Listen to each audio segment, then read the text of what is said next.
Buenas tardes a todos, todas, bienvenidas y bienvenidos a una nueva jornada del proyecto expositivo Ni a tontas ni a locas, mujeres singulares en los entornos de Negrín. Esperemos que no nos llueva, esperemos tener hoy una tarde tranquila. Y bueno, tenemos la enorme suerte de contar como ponente hoy con Isabel Lizárraga Vizcarra. Le damos la bienvenida a esta casa y hasta tu casa, que era Gran Canaria hasta no hace tanto. Y que bueno, ella viene a impartir su charla titulada Julia Álvarez Rezano, la abogada de los trabajadores. Julia Álvarez es una de nuestras protagonistas, como ustedes han visto, y ella ahora va a profundizar más en la vida apasionante de Julia. Yo voy a dar unas cuantas pinceladas, porque vamos a intentar que sea Isabel la que hable. Ella es licenciada en Filología Hispánica por la Universidad de Zaragoza, en Derecho por la de La Rioja, y bueno, fue profesora de Lengua Castellana y Literatura en Educación Secundaria Obligatoria y Bachillerato. Digo fue porque me acabo de enterar que está felizmente jubilada, y en Logroño. Es una estudiosa incansable de escritoras, mujeres relevantes de la política española y de feministas de comienzos del siglo XX, como algunas de nuestras protagonistas, María Lejárraga, Clara Campoamor, Julia Álvarez, Isabel d'Oyarzabal. En este sentido, yo he de decir en nombre de mis compañeras que los resultados de los numerosos estudios de Isabel sobre estas mujeres excepcionales han sido de una gran ayuda y de un gran soporte para la preparación de esta exposición. Había mujeres sobre las que no teníamos ninguna información y gracias al trabajo de Isabel pues llegamos a ella. En ese sentido te agradecemos las cuatro tu rigor, tu entrega y esa capacidad de contagiarnos la admiración por ella y la visibilización a través de tus trabajos, porque prácticamente todas, y eso lo vimos en la charla de hace unas semanas de Pilar Domínguez, habían sido de alguna manera olvidadas, condenadas al olvido tras tantas décadas de exilio, y muchas de ellas además mueren en el exilio, y gracias a personas como Isabel, de un tiempo a esta parte están siendo recuperadas y también reivindicadas. Algunas de sus obras más conocidas, pues María Lejárraga, pedagoga, cuentos breves y otros textos, o por lema La Revolución, textos de Julia Álvarez Rezano, pero también en colaboración con Juana Aguilera Sastre, al que tendremos el placer de tener el miércoles que viene, pues ha realizado distintas investigaciones sobre literatura y feminismo, como Federico García Lorca y el teatro clásico, la versión escénica de La Dama Boba, de Madrid a Ginebra, el feminismo español, y así como el octavo Congreso de la Alianza Internacional para el Sufragio de la Mujer. Pero también ha editado diversas obras, imposible nombrarlas todas, de María Lejárraga, algunas como Sueñan los hombres a las mujeres, Cartas a las mujeres de España y Feminismo, Feminidad, o de Clara Campoamor, La forja de una feminista, del Foro al Parlamento, y Clara Campoamor, de Viva Voz. No es de extrañar que por todo ello y más pues recibiera el Premio Mujeres en el Arte en La Rioja, tanto por sus estudios sobre la visibilización de las mujeres como por sus trabajos de creación literaria, porque también ella ha obtenido otros premios literarios en narración breve, imposible también nombrarlos todos. También ha publicado novelas como La canción de mi añoranza, Isabel d'Oyarzabal, embajadora de la República, El enigma de María Lejárraga, Que venga la Julia, Julia Álvarez Rezano, La Navarra que enardeció multitudes, o los casos de Clara Campoamor. Realmente por todo ello es una enorme suerte, insisto, en contar con ella hoy aquí, y yo les dejo con su charla. Muchas gracias a todos, y después, si quieren, pues habrá un tiempo para poder intervenir o preguntar a Isabel. Muchísimas gracias. Hola, buenas tardes a todos. Bueno, aún no lo merezco, así que bueno. Gracias. Quería primero agradecer a la Fundación Juan Negrín la oportunidad de haber venido esta tarde a hablar aquí con todos, a María Luisa Montero Quintana, a Cristina Martín Gómez, a Susana, por el contacto que hemos tenido durante estos tiempos, estos días, y por su trabajo, no solo en lo que han colaborado conmigo, sino también en la organización de esta exposición, que me parece fabulosa. Gracias también a todos los que estáis aquí, que están aquí oyéndome esta tarde. Bueno, yo voy a hablar de una mujer un poco desconocida, una mujer singular en los entornos de Negrín, poco conocida, que ahora está empezando a salir a la luz y que es otra de tantas mujeres que tuvo una vida difícil, una vida dedicada a ayudar a los demás y que merecería tener un hueco en la historia como muchas otras y como muchos otros. Esta es Julia Álvarez Resano y he nombrado así mi intervención la abogada de los trabajadores. Ahora explicaré el porqué de este título. Bueno, voy a hablar primero de Julia, cómo era que decía, y después hablaré de su relación, en la medida en que conozco su relación con Juan Negrín. Ricardo Zabalza, que fue un político y líder sindicalista navarro fusilado en 1940 en las tapias del Cementerio del Este en Madrid, describía así a Julia Álvarez en 1932. Pocas personas habrá como Julia Álvarez que tengan la virtud de agitar a los pueblos con el solo anuncio de su llegada. Para los caciques y fanáticos irreductibles, Julia es la mala, el enviado de Satán que viene a romper la quietud secular y la vida sumisa de la aldea. Para el pobre, en cambio, Julia es la voz de la esperanza y de la verdad.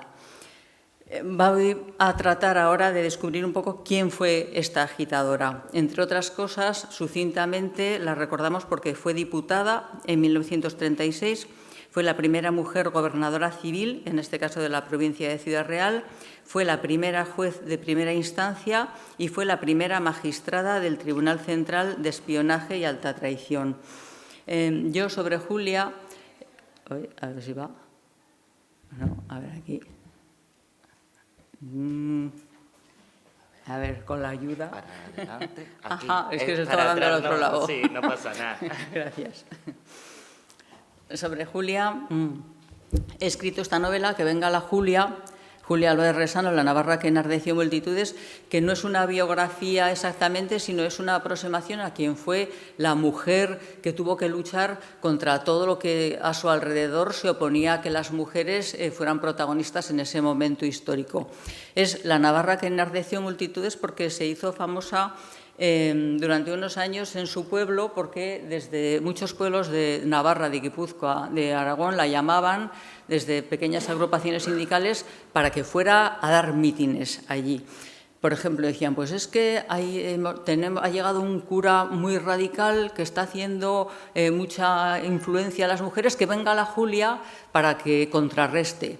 O bien es que el alcalde del pueblo es contrario a la República, que venga la Julia para que nos cuente de verdad. O bueno, han cerrado la escuela del pueblo, que venga la Julia. De ahí este título, Que venga la Julia. Posteriormente recogí textos que ella había escrito en el periódico de la UGT, Trabajadores, textos que ella escribió durante su estancia en su pueblo natal. Lo recogí en este libro, que es con una introducción mía por lema La Revolución, porque es lo que siempre ella proponía. Bueno, por conocerla un poquito más, Julia nació en Villafranca de Navarra el 10 de agosto de 1903. Villafranca es un pueblo a 66 kilómetros al sur de Pamplona, de 3.000 habitantes hoy, 3.000 habitantes también en el momento en que Julia nació y vivió allí. Y esta es otras imágenes de Villafranca. Villafranca es un pueblo rodeado de campos. Julia, desde su nacimiento, conoció a los labradores, conoció a la gente del pueblo. Es una localidad agrícola que en este momento tenía un problema, y es que los campos no eran de los labradores, sino que eran de una serie de caciques locales, entre ellos de Tomás Domínguez de Arévalo. Había un problema grave en Navarra, el problema llamado de las corralizas, que eran unos terrenos comunales que, aunque eran del pueblo, los tenían alquilados, diríamos, los terratenientes, y total, que entre una cosa y otra los labradores no tenían no eran propietarios de la tierra, y este era un problema importante que producía grandes conflictos sociales y gran pobreza. El origen de Julia fue humilde. Ella era la segunda de 4 hermanos y su padre era el encargado de controlar una presa de la comunidad de regantes que regulaba el riego del río Aragón. Ella aprendió las primeras letras en la escuela de Marcilla, a donde ella iba andando con sus hermanos por las mañanas, estaba a unos 7 kilómetros o algo así, y después de ir a la escuela, con gran sacrificio por parte de su familia, estudió magisterio en Pamplona. Durante 3 años estuvo allí interna.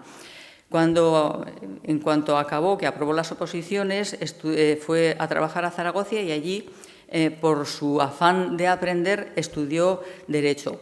Con esto quiero decir que es una mujer hecha a sí misma, salida de la nada. Siempre que pensamos en las mujeres importantes de esta época, pensamos en mujeres salidas de la burguesía, aristócratas, mujeres con grandes posibilidades, y las hubo, y también hubo otras que se hicieron a sí mismas, que muchas de ellas estudiaron en primer lugar magisterio, y cuando ya tenían una forma para vivir, pues hicieron muchas otras cosas. Estoy pensando, no hizo magisterio, pero bueno, Clara Campoamor también es otra mujer hecha a sí misma, que lucharon también contra su condición como mujer, contra la pobreza, contra la obligación de ganarse la vida. Bueno, Julia regresó a Villafranca como maestra en 1931 y se agrupó al Partido Socialista, fue presidenta de la Asociación Socialista de Villafranca, fue presidenta de la Asociación Profesional de Trabajadores de la Enseñanza en Navarra, y esto en una época en que Navarra era un feudo derechista y carlista. Durante estos años, como decía, se hizo famosa por estos mítines que dio a favor del Partido Socialista y de la República por toda Navarra. Bueno, ¿qué decía Julia en sus mítines y sus publicaciones? Pues eso lo he localizado a través de los artículos que ella escribió en la revista Trabajadores, bueno, aquí está como maestra en Villafranca, y también según las noticias de los periódicos de la época.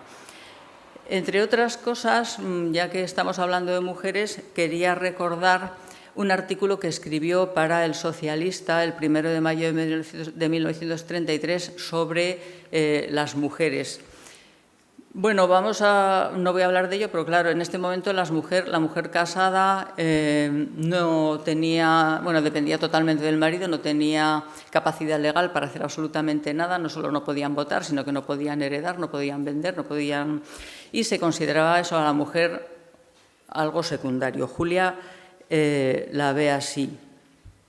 Ella escribe: ha habido en el trato a las mujeres, en la legislación sobre las mujeres, en la educación de las mujeres, una corriente de alta tensión de negativismo. Así, la misma mujer llegó a considerarse como algo inferior, como sustancia de ineptitud, como materia despreciable. Y cuando el cura de la aldea hizo restallar el látigo de la oratoria amenazadora, la mujer, que pudo levantar su espíritu noble hacia un Dios, replegó las alas de su alma y fue cera de funeral en la tierra por temor al fuego eterno en el infierno. Y cuando se encontró de muchachuela sin más preparación para la vida que el deletreo aprendido en los cartelones sucios de una escuela rural, no escogió decididamente camino, sino que fue a la esclavitud o a la prostitución, según simples factores de tiempo y ambiente.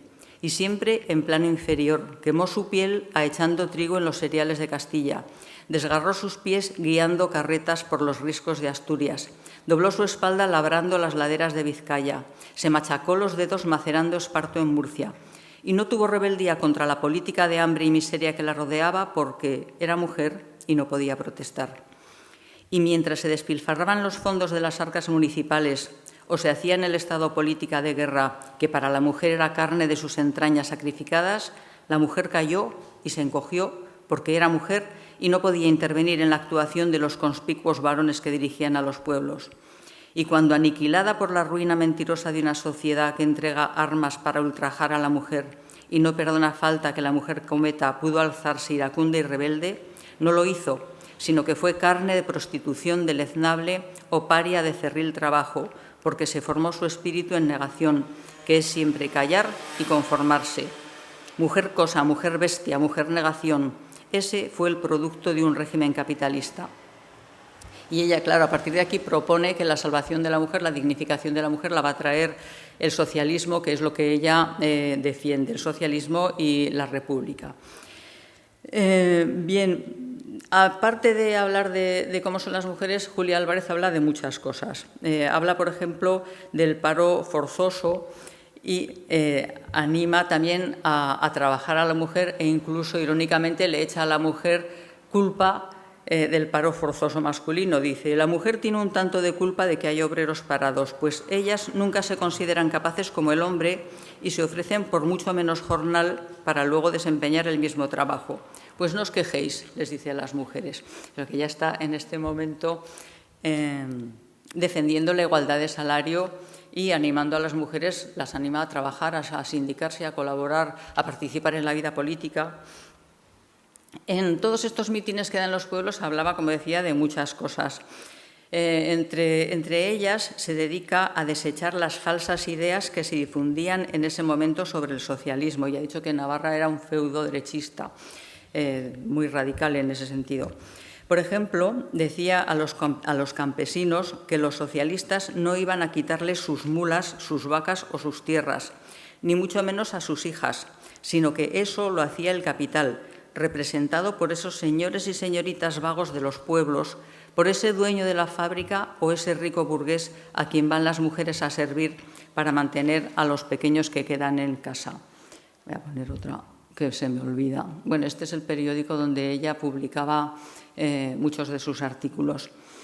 También, aunque ahora curiosamente en Navarra han sido los nacionalistas los que la han resucitado un poco, también Julia censuraba a los nacionalistas, decía, los cuales, a pesar de decir que después de Dios, la patria, y después de predicar el odio a los maquetos son allí los godos, los extranjeros, después de predicar el odio a los maquetos, cuando se trata de coger alguna criada, no miran si es vascongada o andaluza, sino que miran si pueden pagarle un duro menos al mes. Y si hay que alquilar una casa, miran si pueden sacar una ganancia en el alquiler de 12 euros más. Bueno, aparte de esto, con mucha frecuencia también Julia denunció el poder de la Iglesia y censuraba el catolicismo de los que se creen que bastaba dejar 1000 pesetas para misas después de su muerte, o criticaba a los que pensaban que por llevar un Cristo muy grande en el pecho pues ya tenían preparadas las butacas en el cielo, preparadas ex profeso para ellos. Como maestra, también se dedicaba en sus mítines a extender la cultura, a proponer la cultura de los pueblos, a defender la creación de bibliotecas municipales, la ampliación de las escuelas. En uno de sus artículos se duele porque le han llamado unos labradores a los que tiene que defender, y cuando ha redactado ella el texto y van a firmar apenas saben poner una cruz, y esto dice que le parece terrible y doloroso, y anima a los jóvenes a estudiar, a dejar la taberna y en su lugar ir a las casas del pueblo para hacer arte, para hacer teatro, para llegar a la cultura. Julia proponía que cuando se votase, que se votase a trabajadores. Decía que ella, sin fijarse en el matiz de la candidatura, votaría a aquellos que para mantenerse, ellos o a su familia, han tenido o tienen que trabajar mañana y tarde en sus trabajos manuales o intelectuales, porque solo el trabajador sabe lo que es no comer en muchos días por no haber dinero en casa. Por otra parte, también Julia era una mujer práctica y, aprovechando sus estudios de Derecho, cuando daba sus charlas, sus mítines, aprovechaba para avisar a los labradores de las leyes nuevas que estaba haciendo la República y que no se estaban poniendo en práctica por desconocerlas. Y, por ejemplo, les decía trucos para conseguir la rebaja en los alquileres de las casas o la rebaja en los alquileres de los campos de cultivo, o a aquellos que fueran a ser desahuciados les enseñaba alguna artimaña para que consiguieran tener un plazo más amplio antes del desahucio o para que no fueran desahuciados. Siendo así, bueno, como decía, Villafranca era un lugar agrícola donde había mucho paro. Y otra de las iniciativas que tuvo Julia fue ayudar a los labradores de su pueblo, y encabezó una protesta pidiendo que se realizasen obras de engravado de una carretera que iba desde Villafranca a Marcilla y que se realizasen durante las fechas que no coincidieran con la recolección, para que así los labradores pudieran emplearse esas épocas cuando no cobraban nada, cobrando por estas labores de arreglo de la carretera. puso en Villafranca una actividad que ella llamaba la colectividad en marcha, que consistía en recoger la patata individualmente y venderla en común para conseguir precios mayores, o conseguir que la remolacha se cargase de todos juntos a la vez y se vendiera a la vez para conseguir mejores precios. Y de esa manera también se daba trabajo a los labradores que no eran contratados precisamente muchas veces por pertenecer a la UGT o por sus ideas socialistas. Y daba preferencia pues, al hijo de una viuda que tenía muchos hijos que mantener, o a un labrador que había estado enfermo y necesitaba dinero para dar de comer a su familia. Tanto era ella, desde un punto de vista también idealista, amiga de la colectividad, que hubo unas protestas en el pueblo y, como consecuencia de ello, la Guardia Civil mató a un labrador, y después de aquello detuvieron a unos cuantos labradores, los llevaron a la cárcel de Tudela. Julia los visitó allí y esta es la descripción que Julia hace de los encarcelados. Fueron allá y dentro de los muros de la cárcel introdujeron el calor de su espíritu colectivista. Juntaron los 6 reales diarios de cada cual y una compañera los convirtió en un cantarillo de café con leche para el desayuno y en una olla de comida para el mediodía y noche. Y la comida que llegaba en común se comía, participando no en la medida de su aportación individual, sino en la medida de su necesidad o apetito. Y fumaban juntos el tabaco que cada cual recibía y que iba al depósito común. Y merendaron juntos el jamón y chorizo que alguno más afortunado recibió y que no era suyo, sino del que tenía gana de comerlo. Y bailaron los jóvenes para distraer a los viejos, mientras estos contaban cuentos de sus mocedades para ilustrar a los jóvenes. Se vivió en verdadera comunidad, sin distingos de categoría, todo de todos y para todos. Bueno, no sé yo si lo pasaron también los detenidos, pero bueno, algún consuelo tuvieron.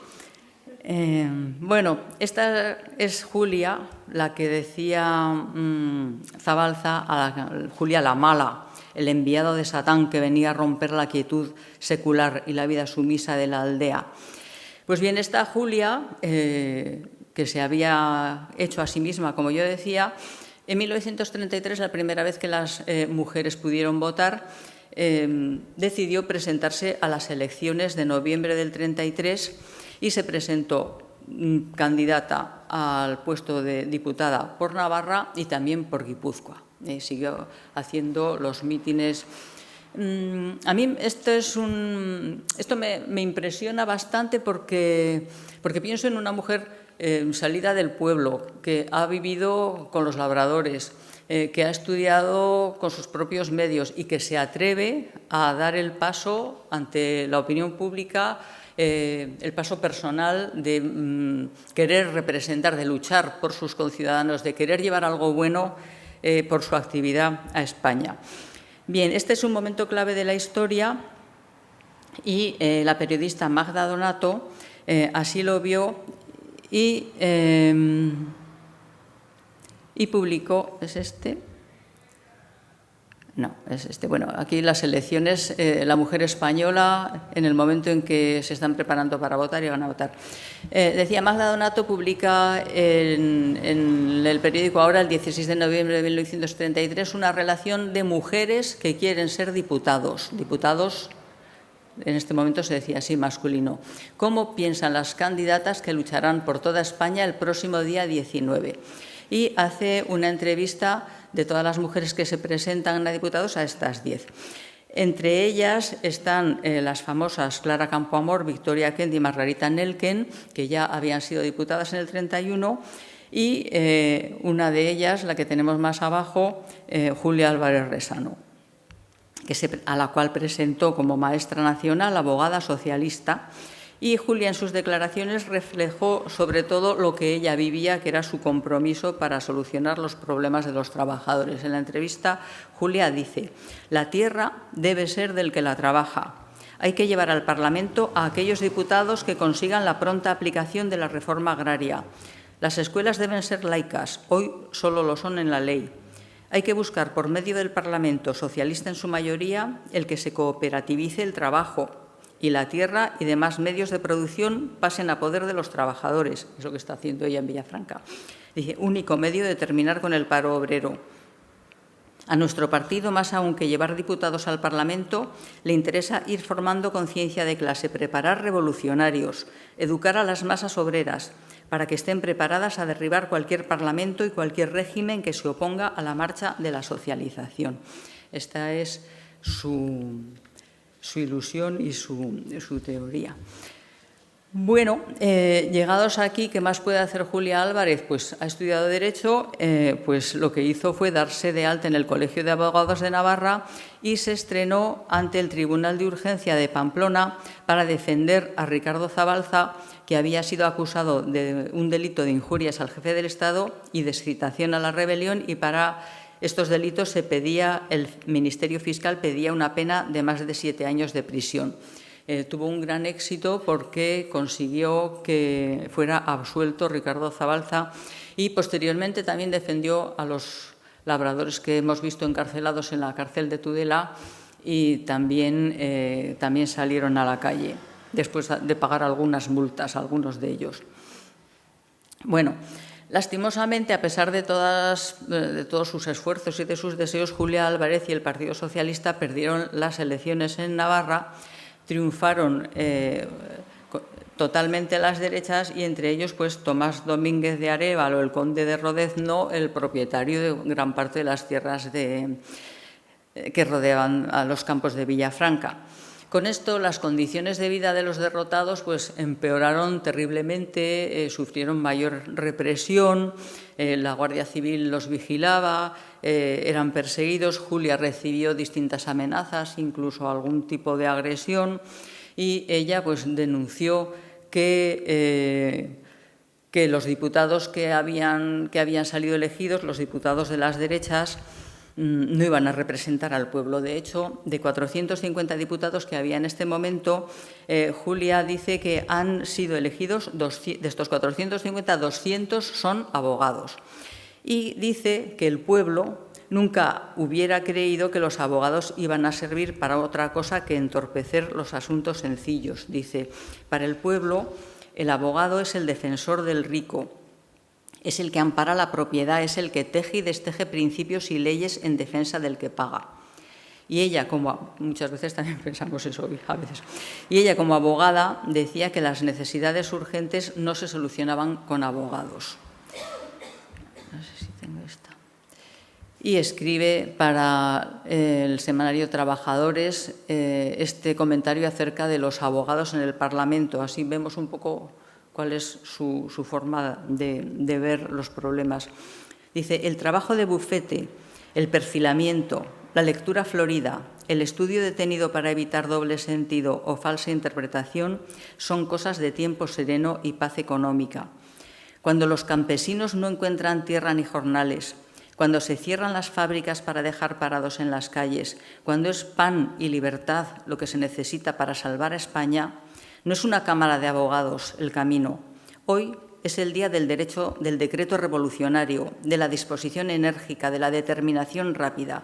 Es el día de la revolución, que la han de hacer no solo los abogados, sino ellos y los gañanes, los agricultores y los maestros, los trabajadores todos, tomando el poder político para cambiar revolucionariamente la contextura del país sin filigranas ni literaturas. Bueno, llegados aquí, en 1934, Ricardo Zabalza, el compañero de Julia, llegó a Madrid como secretario de la Federación Nacional de Trabajadores de la Tierra de la UGT, y ya que Julia había tenido tanta experiencia en el trato con los labradores y los trabajadores de la tierra, y como conocía también estos problemas y había luchado por ellos, la nombró asesora de esta federación. Esto es un nombramiento también curioso, que una mujer sea la asesora de los trabajadores de la tierra, pero realmente es de donde Julia había salido.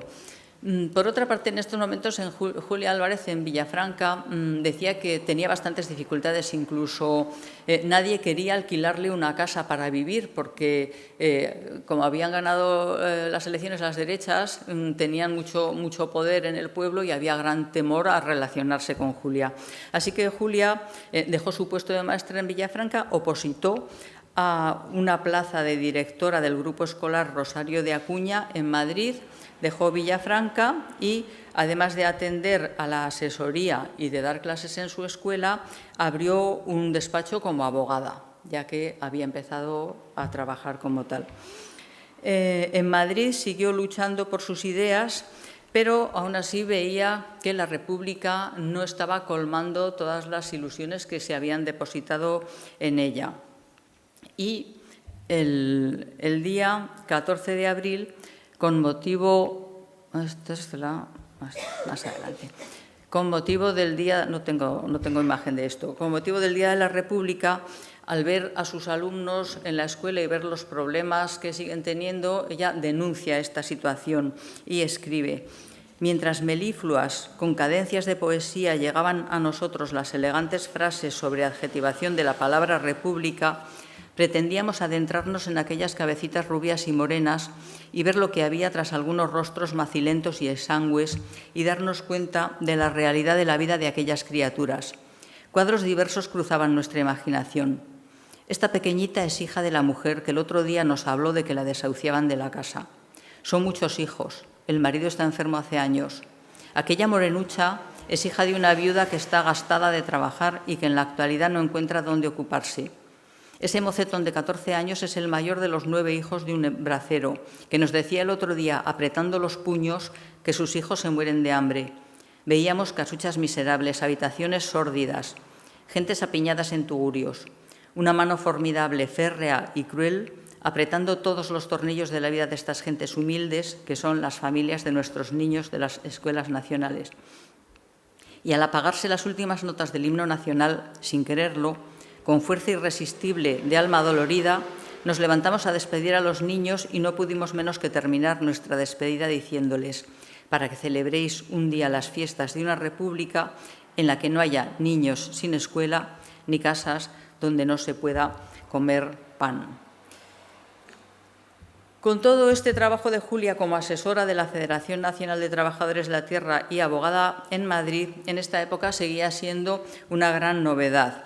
Este periódico también está, lo he visto ahora en la exposición.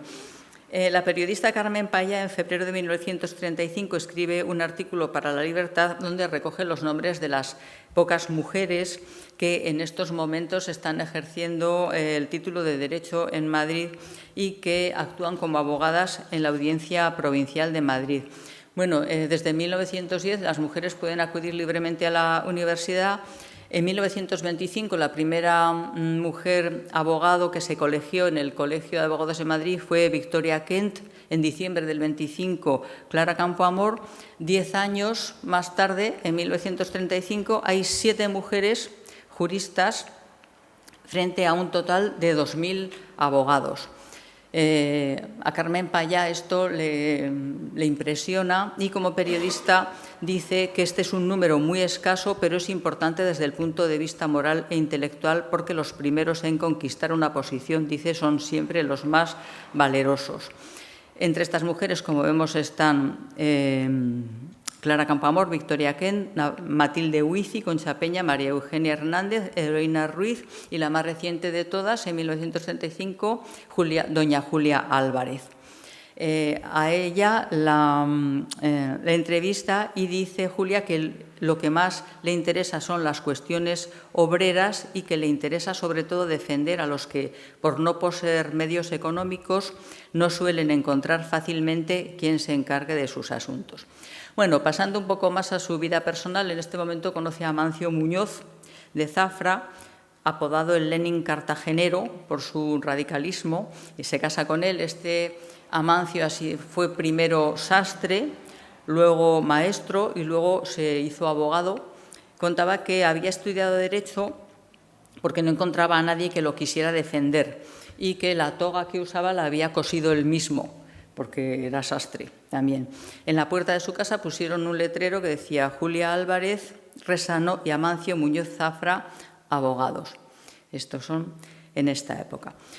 Cuando llegaron las elecciones de 1936, Julia y Amancio, que se habían presentado previamente como diputados, se volvieron a presentar y esta vez, en 1936, ya salieron los dos diputados, ella por Madrid y él por Murcia. En este momento vamos a recordar que hay 5 mujeres diputadas, Margarita Nelken, Matilde de la Torre y Julia Álvarez por el Partido Socialista, Victoria Kent, que repite, por Izquierda Republicana, y Dolores Ibarruri por el Partido Comunista.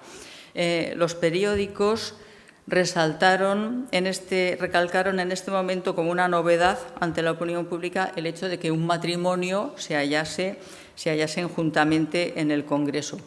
Ironizaban que, afortunadamente, los dos pertenecían a la misma ideología y destacaban que los dos tenían un origen humilde y que habían tenido que hacer un gran esfuerzo para llegar a representar a sus votantes. Aquí están los dos. Azaña, que estaba poco acostumbrado a ver a una mujer en el Congreso, escribía en su diario el 18 de mayo de 1936 que junto a Margarita Nelken, Julia era la que más interrumpía las sesiones. Y describía así, riéndose, al matrimonio, decía, escribe. Los que más llaman la atención son los reyes católicos, los llama así. Bueno, dice que Prieto les había puesto el mote. Ella es maestra, diputada por la provincia de Madrid. Él, también maestro, diputado por Murcia. Son jóvenes, socialistas y recién casados. Se sientan juntos en los escaños y discurren por los pasillos agarraditos de la mano. Ella luce una vestimenta como dalmática o así, como esas túnicas de los romanos. Parece lo que más le impresionó, la vestimenta y que interrumpiera. Bueno, Julia participó también con la Pasionaria en la organización Mujeres contra la Guerra y el Fascismo, luego convertida en la agrupación de mujeres antifascistas, que también hemos visto en la exposición, y además el 8 de marzo se hizo un homenaje, el Frente Popular quiso hacer un homenaje a las mujeres. Claro, cuando en la segunda legislatura las derechas ganaron las elecciones, se argumentó frente a la tesis de Clara Campoamor que fue culpa de las mujeres el que ganasen las derechas, porque las mujeres, esto es una cosa que luego hemos visto que fue incierto totalmente, que no fue así. La propia Clara Campoamor en su momento también lo aclaró con datos certeros, que no había sido la culpa de las mujeres. Pero bueno, en 1936, que ganaron las izquierdas, el Frente Popular quiso homenajear a las mujeres y por primera vez en España, el 8 de marzo, se celebró el Día Internacional de la Mujer, que hoy también celebramos. Pues bien, ante un auditorio de más de 60.000 personas en la Plaza de Toros de las Ventas, Julia Álvarez, Catalina Salmerón y Dolores Ibarruri dieron su homenaje a las mujeres y arengaron a las mujeres. Aquí vemos a Julia con el pelo recogido, toda vestida de negro, con el puño en alto, declamando: lucharemos sin cesar por una república que sea de los trabajadores y para los trabajadores. Y como era así ella un poco rigurosa, un poco amenazante, aconsejó: el mejor homenaje que podéis hacernos es que no haya más homenajes ni más manifestaciones hasta que España se haya limpiado por completo de la mala hierba. Si no se da satisfacción a las mujeres, solas nosotras saldremos a la calle para defender nuestros derechos. La vemos aquí. Detrás está la Pasionaria y delante Julia Álvarez. Tienen las dos un aspecto bastante parecido, y Julia así un poco más corpulenta, y algunas veces se las confunde. Bueno, aquí están los dos también entrevistados por un periodista. Aquí está en Tudela el 1 de mayo. Pero, bueno, en el 36, iniciada la guerra, después del golpe militar, todas las ilusiones cayeron al suelo, dio todo un vuelco. Amancio, aunque tenía 40 años, fue voluntario al frente y cambiaron las circunstancias. Aquí, bueno, tengo una reseña donde aparecen los dos arengando a los soldados de las trincheras en la radio en Granada, diciéndoles que se cambiasen de bando. Bueno, el 16 de julio de 1937 encontramos a Julia en un decreto firmado por Manuel Azaña y por el presidente del Consejo de Ministros, Juan Negrín, nombrando a Julia gobernadora civil de la provincia de Ciudad Real. Y aquí estuvo como gobernadora civil la primera mujer en España durante 9 meses. Parece poco tiempo, pero la mayoría de los gobernadores civiles duraban muy poquito en el cargo, porque era un cargo bastante dificultoso, con muchas obligaciones y grandes contrariedades.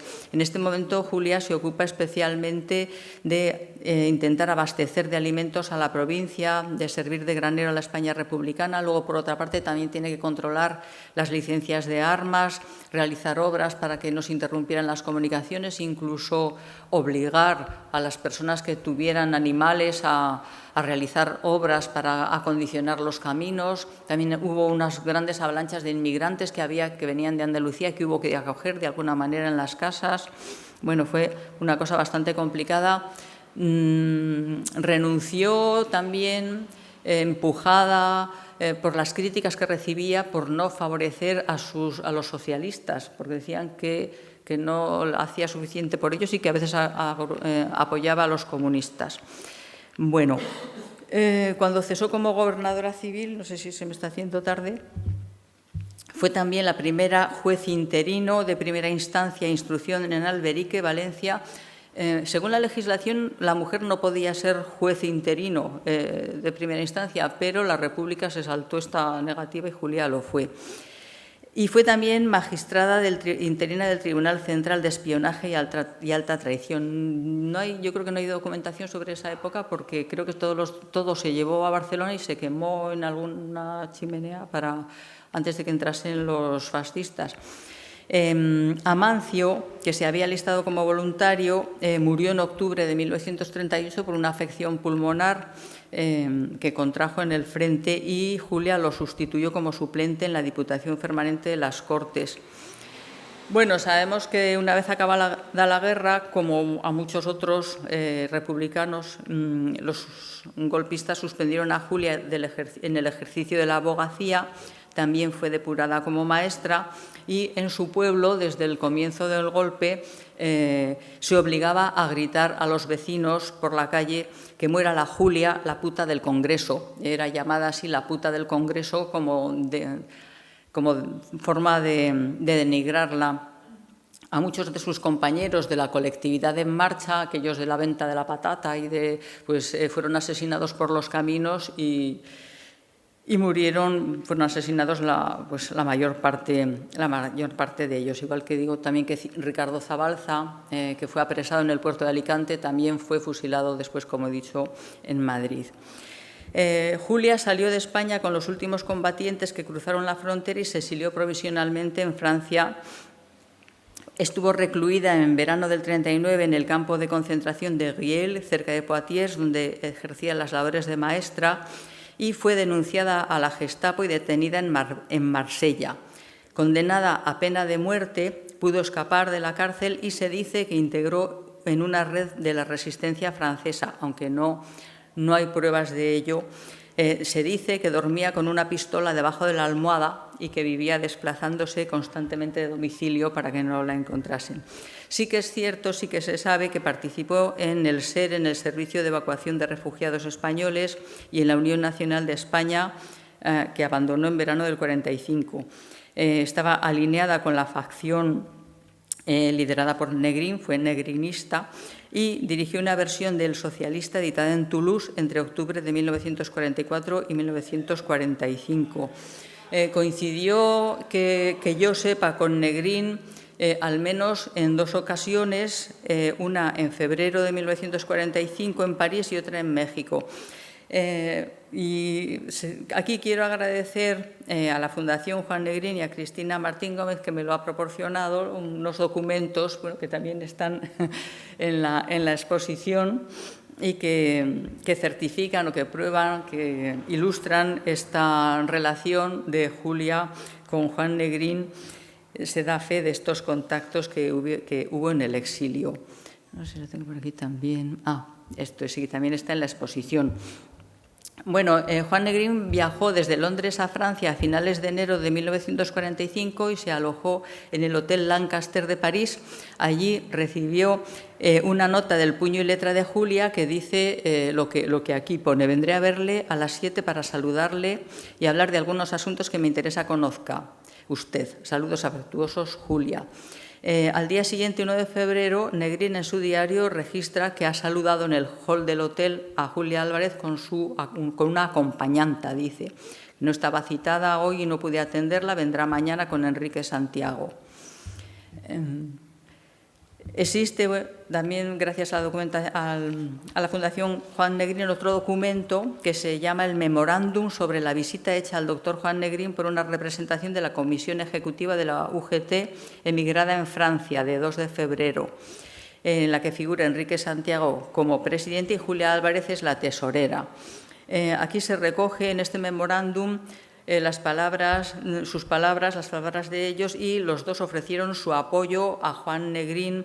No sé si da tiempo un poco que lea, por ver que Julia apoyaba firmemente a Juan Negrín en estos momentos que ya estaban siendo bastante difíciles para él. Julia Álvarez habla de la desunión que existe entre los socialistas, señala la lucha desplegada en Francia por los miembros fieles a la ejecutiva, da cuenta del espíritu unitario existente entre los militantes socialistas y su deseo de llegar rápidamente a la unidad del partido, para lo cual invita al señor Negrín a intervenir en su calidad de miembro del PSOE y de la Comisión Ejecutiva con vistas a dar fin a esta perjudicial situación.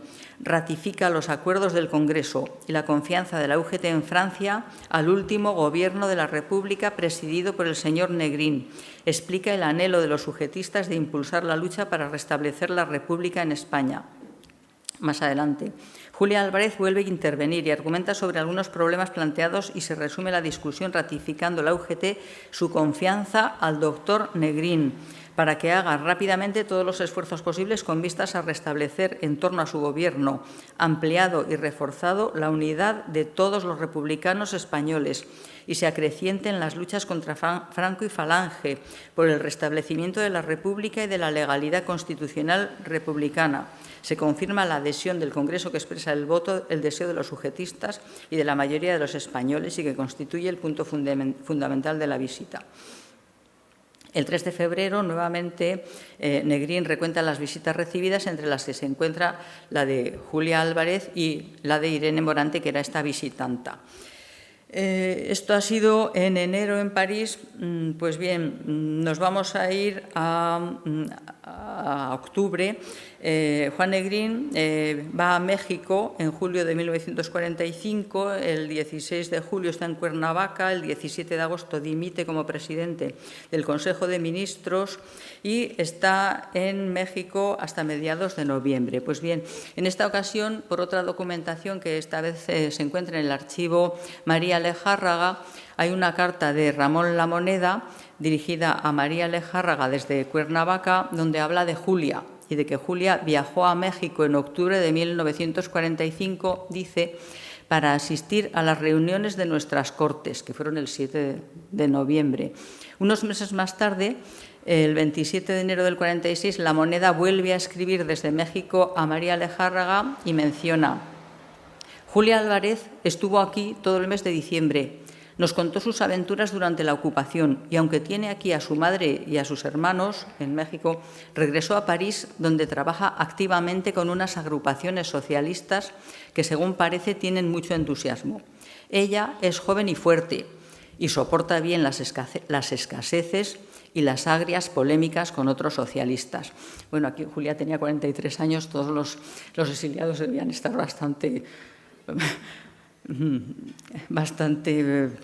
pobres, los pobres, bastante perjudicados. Bueno, en relación con esta estancia de Julia en México, también gracias a la documentación de la Fundación Juan Negrín, el 28 de diciembre de 1945 hay una carta de Jerónimo Bujeda que escribe desde México a Juan Negrín que justo acababa de partir hacia Londres, diciéndole: aprovecho el viaje de Julia Álvarez para enviarle a usted esta carta. Ayer fuimos a Cuernavaca para que Julia se despidiese de la moneda, pues este ha vuelto a recaer y sería muy conveniente que se activase lo de su visado, tanto por el partido como por su salud. Bien. Julia, hemos visto pues, que realizó algunos viajes a México mientras vivía exiliada en Francia, pero viajó definitivamente a México en enero de 1947, este es su pasaporte, y fue admitida como asilada política el 11 de junio de 1947. En México se reunió con su madre y sus hermanos, Carmen y Miguel, pero desafortunadamente, un año más tarde, el 19 de mayo de 1948, murió a causa de una hemorragia cerebral a los 44 años, poco antes de cumplir los 45, mientras trabajaba en su despacho de abogados, cuando apenas estaba intentando rehacer su vida. Claudina García, una socialista, hizo su semblanza en El Socialista, el órgano del Círculo Jaime Vera, y decía: las mujeres socialistas no la olvidaremos jamás. Bueno, en otro orden de cosas, hoy Julia Álvarez la estamos comenzando a recordar. En abril de 1900, luego hablo de eso. Digo que la estamos comenzando a recordar. En octubre del 2016 se puso su nombre a la Casa de Cultura de Villafranca.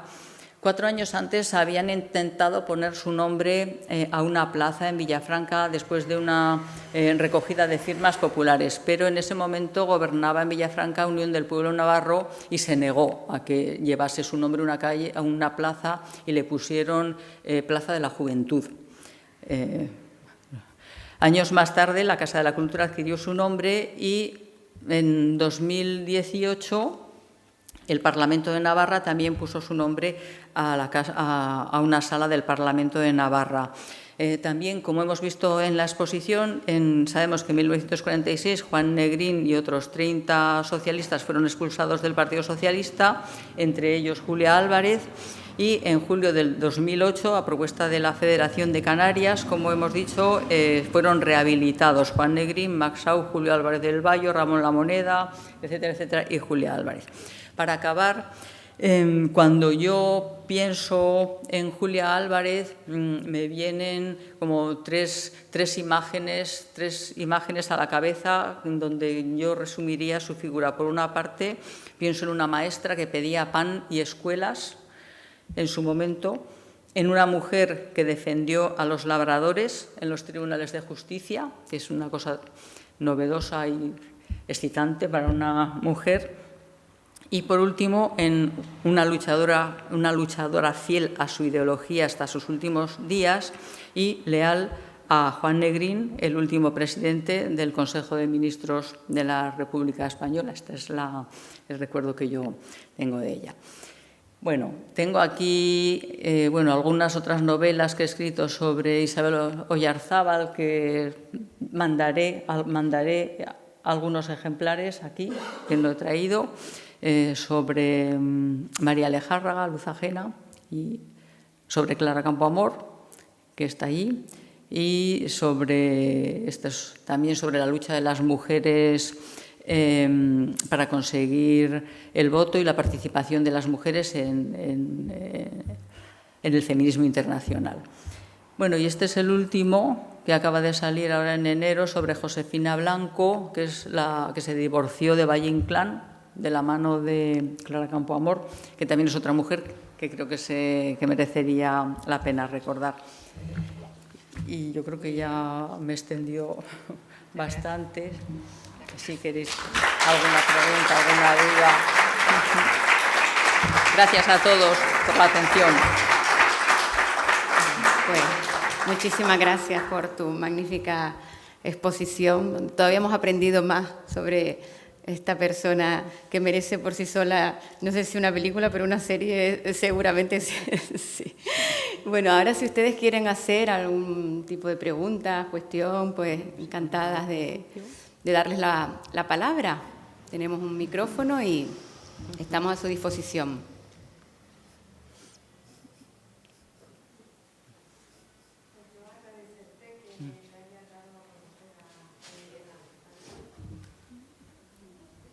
muchas gracias por darme a conocer a esta gran señora. Bueno, gracias a todos. Es Julia quizás una figura un poco alejada, no solo de nosotros, sino también al estar tan vinculada a su pueblo, pero a mí me parece como mujer y como ser humano que lucha con todas sus fuerzas por la justicia, me parece que en ese sentido es una figura que nos puede llegar y me ha ilusionado mucho poder hablar de ella aquí. Mira, es algo que es colateral a Julia, que me ha llamado mucho la atención de un tiempo a esta parte, cuando aparece la figura de Francia, Francia y los exiliados españoles. Entonces, da la impresión que fueron todos a campos de concentración. O sea, que Francia recibió a los que salían de aquí huyendo y los encerró en campos de concentración. O sea, que lo pasaron doblemente fatal. Sí, sí. O sea, ¿cómo sobrevivieron toda esta gente terminando la Segunda Guerra Mundial con una Francia que está apareciendo ahora más fascista que progresista en esa época? Y esta gente, ¿cómo sobrevivió? Todos estos exiliados españoles, socialistas, republicanos.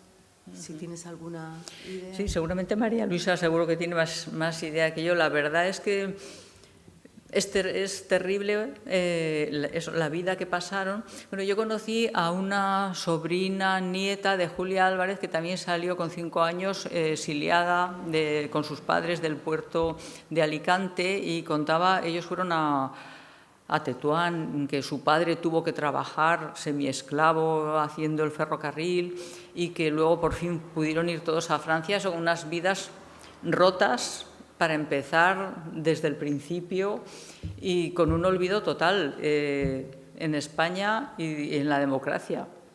Y efectivamente estamos tardando demasiado tiempo en recordarlos, en reivindicarlos.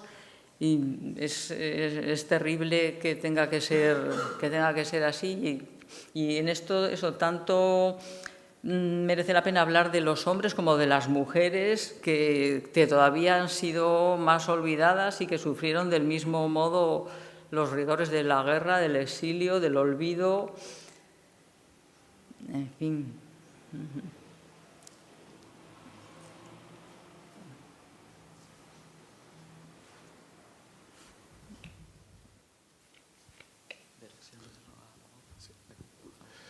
Buenas tardes. Como no sé si tendré la oportunidad en los días venideros de hacer esta pregunta y no me voy a ir sin hacerla, solo una cosa personal, mezclado con lo profesional. Yo conocí a doña Isabel hace 40 años, durante un año. Tuve la suerte de ser alumno de ella y como adulto, desde otro punto de vista, la reencontré hace unos pocos años. Y quería preguntarle en qué momento de su vida, profesional o personal o anterior a su docencia, entró en el contacto con este mundo de estudiar la vida de las mujeres que estaban intentando cambiar este país. Bueno, primero quiero decir que los años que estuve en el Instituto de Terror, que fueron 6, fueron los más bonitos de mi profesión. Y los recuerdo con cariño, con el entusiasmo de empezar una vida. Fui muy feliz. La verdad es que pareciera que lo digo porque está él, pero nunca he tenido alumnos mejores. Bueno, que quede ahí. Desde que me fui de Canarias, ya contaría un poco mi vida. Estuve en un centro cerca de Villafranca, en Lodosa, en un centro de Navarra, donde vi algunos problemas. De ahí se me ocurrió estudiar Derecho, porque pensé que había que saber, no lo aprendí, que había que saber manejarse con las leyes. Digo que no lo aprendí porque, bueno... Y después de eso y ver que tampoco me gustaba dedicarme a eso, fue mi marido el que se empeñó, el que me dijo, ¿y por qué no? Estaba él estudiando a María Lejárraga y a algunas mujeres, bueno, y estaba estudiando a Lope de Vega. Me dijo, ¿y por qué no me ayudas en esto? Y yo, ay, qué pereza, qué pereza. Pero ya empecé. Y ya me empecé eso, a interesar por María Lejárraga, por Isabel Oyarzábal de Palencia, y fue como un mundo que se me abrió. Y por una parte empecé con él con el látigo casi, venga, venga, vamos allá, vamos a las bibliotecas, vamos a las hemerotecas, y yo, bueno, ya vamos. Hacer ensayos sobre estas mujeres y seguimos haciéndolo. Pero por otra parte, a mí me gustaba no solo investigar, sino que me gustaba imaginar las vidas. Y es cuando empecé a escribir novelas sobre ellas para ver no qué hacían, sino cómo se sentían mientras luchaban por sus ideales. Y la verdad es que llevo 15 años, que en una vida es poco, escribiendo novelas sobre eso. Son etapas que he ido avanzando, que he ido quemando. Y ahora es lo que más me ilusiona, escribir sobre esas mujeres. Bueno, también he escrito sobre hombres, pero bueno.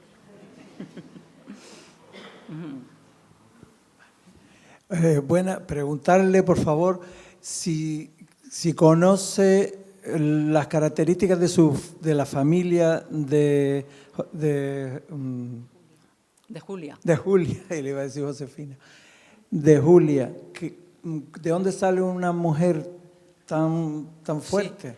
¿Su familia, sus hermanos, sus padres? Bueno, las ideas socialistas parece que se las imbuyó un tío suyo que tenía un comercio de comestibles en Villafranca y que era socialista, que era republicano. Su padre se dedicaba a abrir, era el presero, el que abría la presa, vivían en una casita en el campo, abría la presa para que el río Arga, para que los labradores regasen. ¿De dónde le vino esta fuerza? Es el carácter. En ese momento los periodistas decían que tenía una voz viril, pero no es que tuviera voz de hombre, sino que hablaba con la energía de un hombre. Y en cuanto a su familia, bueno, su padre, yo creo que a su tío, que lo mataron también, su padre murió, su madre se emigró a México con la guerra, y de sus descendientes, bueno, conocí a la sobrina que decía antes, que esta era sobrina por parte de Amancio. Dicen en Villafranca que hay otros sucesores suyos en Villafranca que no quieren aparecer, porque no quieren ser conocidos, porque como ella fue una figura tan discutida en su pueblo y con tantos admiradores como detractores, ya ha dicho que era la puta del Congreso, que quizás no quieran recordarla. Pero tiene que haber gente de todo. Y de hecho, he estado yo en Villafranca presentando la novela en un par de ocasiones, sí, y tenía eso, gente que estaba muy contenta por oír hablar de Julia, y otros que rehuían por la calle incluso el tema, porque eran heridas que todavía estaban abiertas y que la gente muchas veces quiere olvidar o no quiere ver. Juan. También hay que recordar, para entender un poco el Sí. contexto, que Villafranca fue una de las zonas con más fusilados en la represión franquista, ¿no? Todos los socialistas y militantes de la UGT, etcétera, Además, inexorablemente fueron a la cárcel, y casi un 70% fueron fusilados. Entonces, en esa zona la represión fue tan grande que todavía hoy hay mucha gente que sigue sintiendo, tiene miedo. Pues eso, que sus familiares, sus antepasados están en las cunetas y hay que sacarlos fuera, no por venganza, como dicen algunos, sino por dignidad, ¿no? Y por justicia. Entonces, por eso también la polarización se mantiene un poco, y porque en eso los partidos de derechas de este país han jugado un poco cicateramente con los vencidos, ¿no? No han sido ecuánimes ni generosos con ellos en ningún momento. Aprovecho la intervención también para agradecer desde la Fundación el apoyo de la Secretaría de Estado para la Memoria Democrática que ha prestado a esta jornada. Sin esa ayuda no hubiéramos podido tener a personas tan relevantes estos días aquí en la Fundación Juan Negrín. En ese sentido, el papel ha sido de apoyo total a este proyecto. ¿Alguna cuestión más? Yo, bueno, agradecerle a Isabel una vez más, porque ella también es una luchadora infatigable por la visibilización de todas estas mujeres. Recordarles a ustedes que en una semana, si quieren, volvemos a vernos con otra charla que va a dar Juana Aguilera Sastre, de la literatura y el feminismo a la política, María Lejárraga y Juan Negrín. Están todos invitados a las 7 el próximo miércoles aquí. Muchísimas gracias y a ti una vez más, Isabel. Gracias a todos. Gracias.